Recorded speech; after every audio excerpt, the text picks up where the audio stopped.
complet întins și la ridicare vine undeva aici. Eu când mă ridic, lor le-am explicat odată. Cum mă ridic?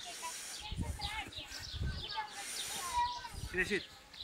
Mâna de dedesubt o pun aici și de aici plec, m-am și ridicat. Am o primă poziție de apărare, dacă am respins mingea, după plonjor m-am ridicat repede. Aici am o primă poziție, că el dacă șutează pe respingere, poate deja să mă ridic, am deschis brațele și deja m-a acoperit în față, dar apoi repede sunt din nou în poziția fundamentală a portarului. Poziția fundamentală a portarului.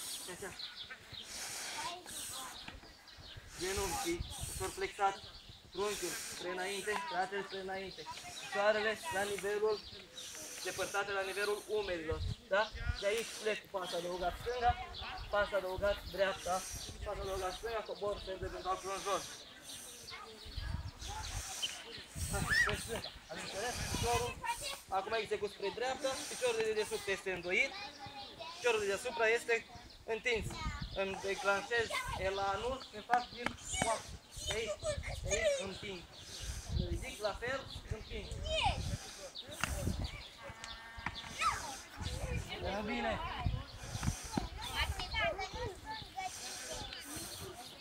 Împinge brațele complet întins. Așa, hai.